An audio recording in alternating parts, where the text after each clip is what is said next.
सखी सहेली बानी हमसे ना छिपावा, लाज शरम छोड़ा खुल के समझावा। गौना के रतिया के लाइव सुनावा, एक एक घटना सखी हमके बतावा। ए सखी बतावा ना।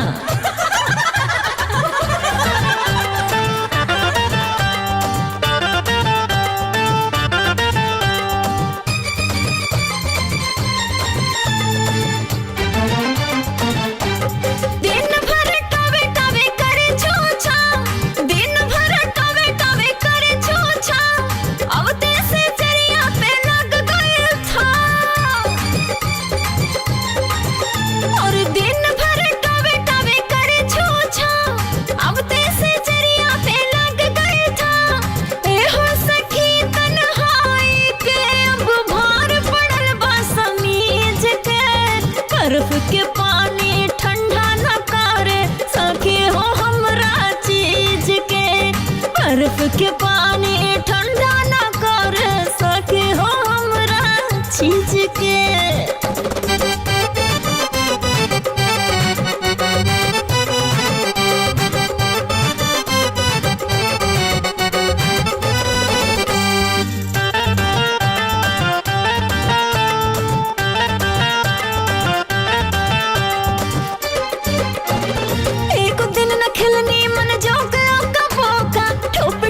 पानी से न भरे बन सखा ए सखी।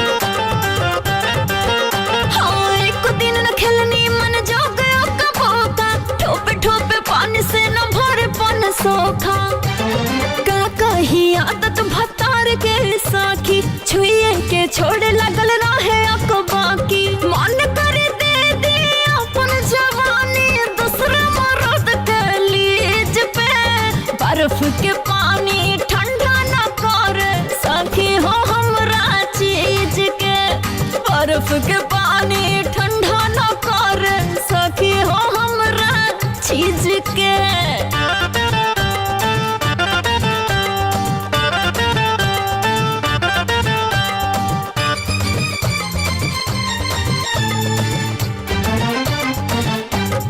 बमकल जवनिया के कैसे हम संभारी, सोत जाता मुना देखा के पिछाड़ी सतावेला हो।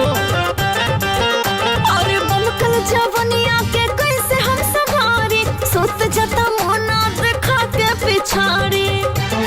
चढ़ली जवानी भइल हमरो नमकीन हो, दहिया के हमर बुझे मशीन हो।